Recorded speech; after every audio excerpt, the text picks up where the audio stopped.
स्वागत है आपका। आप देख रहे हैं टुडे 24 न्यूज और मैं हूं आपके साथ अनस सैफी। खबर हनुमानगढ़ से है, जहां जिला प्रभारी मंत्री बीडी कल्ला ने हनुमानगढ़ में पत्रकारों से मुखातिब होते हुए कहा कि कोरोना वायरस संक्रमण वैश्विक महामारी की रोकथाम के लिए राष्ट्रीय स्तर पर टीकाकरण अभियान चलाने की जरूरत है। मीडिया से बातचीत में उन्होंने कहा कि किसी टीके की जरूरत सबसे ज्यादा बच्चों को होती है। एक उदाहरण के माध्यम से मंत्री ने बताया कि 70 वर्ष की उम्र वाले बुजुर्ग तो बोनस में जी रहे हैं। साथ ही कहा कि वैक्सीन लगवाने वाले बुजुर्ग पहले अपने पोतों को टीका लगवाने की बात कर रहे हैं। सबसे ज्यादा जरूरत भी 0 से 18 वर्ष तथा 18 से 45 वर्ष वालों की है, मगर केंद्र सरकार मांग के अनुसार बच्चों व जवानों के लिए राज्यों को टीका उपलब्ध नहीं करवा रही है।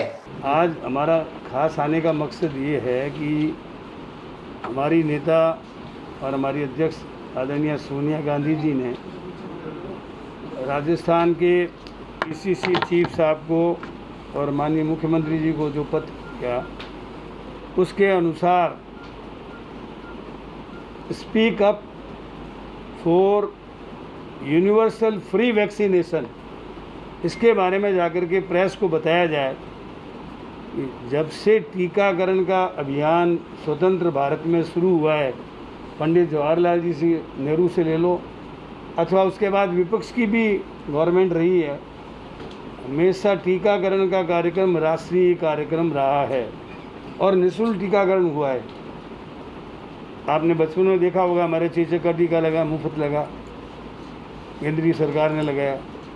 उसके बाद टीबी का टीका लगा, ट्यूबरक्लोसिस का, केंद्रीय सरकार ने लगाया। और उसके बाद मीजल्स के टीके लगे, डीपीटी का टीका लगा, पोलियो की दवाई पिलाने का कार्यक्रम आया। सारे कार्यक्रम राष्ट्रीय कार्यक्रम थे, निःशुल्क थे और केंद्रीय सरकार के द्वारा चलाए गए थे। ये पहला मौका है जब केंद्रीय सरकार ने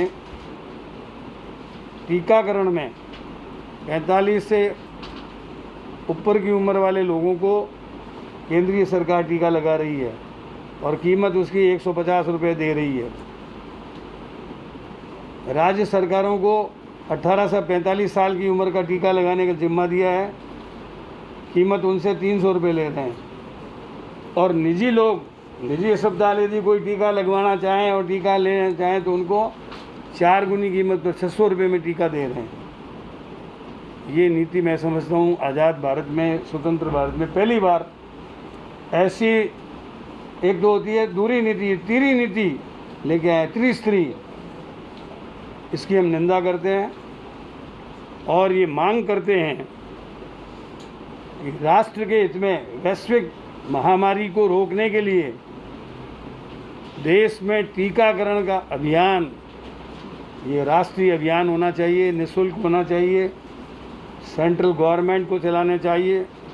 ये उनका कर्तव्य है, फर्ज है, दायित्व है।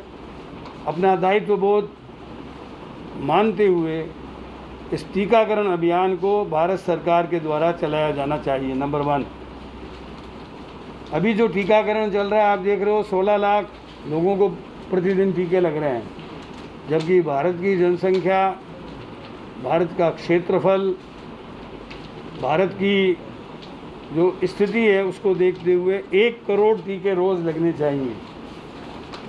एक तरफ टीके हमारे पास उपलब्ध नहीं हैं, दूसरी ओर भारत सरकार अपनी विदेशों में छवि बनाने के लिए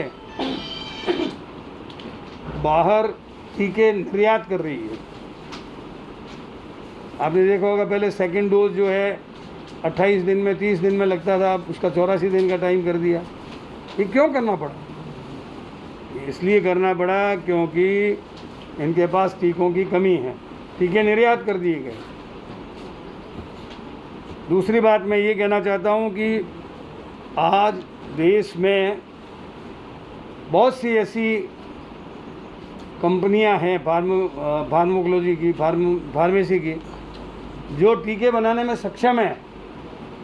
उनको पेटेंट देकर नीति का सरलीकरण करके टीकों का उत्पादन अधिक से अधिक करना चाहिए।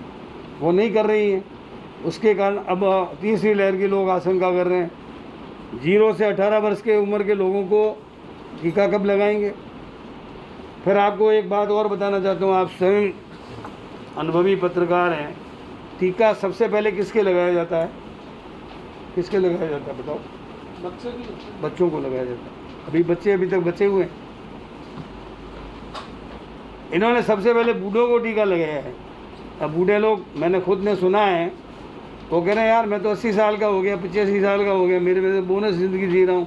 लगाओ तो मेरे पोते के लगाओ, मेरे बेटे के लगाओ, उसकी ज़िंदगी बचानी ज़रूरी है। मैं तो मर जाऊँगा तो कोई बात नहीं, कोरोना में ठीक हो जाऊँगा तो ठीक है, नहीं तो कम से कम आप हमारी भावी पीढ़ी को बचाओ। तो ये टीकाकरण की नीति बहुत गलत है। टीका सबसे पहले बच्चों के लगे, फिर जवानों के लगे, फिर बूढ़ों के लगे। आप मेरी बात को समझ रहे हो गौर से? तो इसलिए टीकाकरण की नीति में बदलाव लाना चाहिए और बच्चों के भी टीके का उपाय करना चाहिए। 70% जनसंख्या जब टीका लग जाएगा तो उनमें हार्ड इम्यूनिटी डेवलप हो जाएगी। आज सिंगापुर में और कई देशों में जहाँ पर 70% टीकाकरण हो गया है, वहाँ पर इस रोग को रोकने में कामयाबी मिली है।